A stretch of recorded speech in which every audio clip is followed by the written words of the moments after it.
আসলে পরিশ্রম মানুষকে কতটা সফল করে সেটা তোমাকে দেখলেই বোঝা যায়।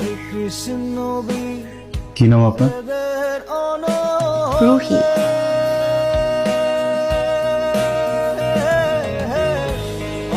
রুহি, আমি কি আপনাকে চিনি?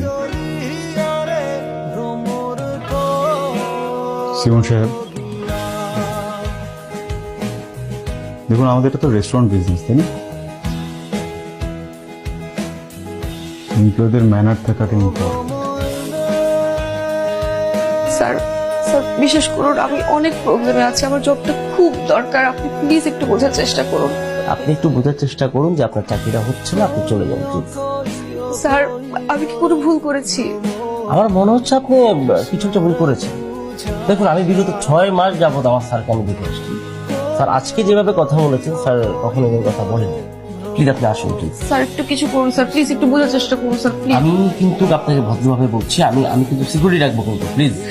স্যার আমি সরি স্যার, আমার ভুল হয়ে গেছে, আমি অন্য কারোর সাথে আপনাকে মিলিয়ে ফেলেছি, আমি আপনাকে আসলে চিনতে পারিনি স্যার, আমি এটা কখনো করবো না স্যার, আমি সরি স্যার। আমার এই জবটা খুব দরকার স্যার, আমার বাসা ভাড়া, সেমিস্টার ফি সবকিছু বাকি, আমার হয়তো এই জবটা না পেলে আমার জীবনটাই থেমে যাবে স্যার, আমি কিছু করতে পারবো না, আমি জীবনে শুধু পড়াশোনাটাই করতে চেয়েছি, আর কিছু করতে চাই না, আমার দ্বারা কখনো খারাপ কিছু করা সম্ভব না স্যার, আমি কখনো খারাপ কিছু করিনি স্যার। স্যার আপনি আপনি যা বলবেন আমি সেভাবে চলবো, আপনি যা যা করতে বলবেন আমি তাই করবো, আমি কাজটা মন দিয়ে করবো স্যার। স্যার প্লিজ আমাকে জবটা দেন sir, please sir, please sir, please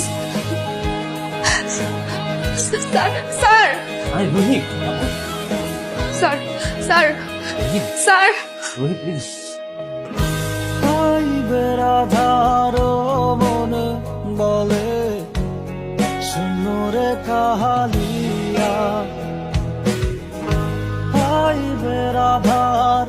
আমি ওনাকে আগে থেকে চিনি না, মানে উনি আমার ক্লাসমেট, আমরা একই ভার্সিটিতে পড়ি, একই ক্যাম্পাসে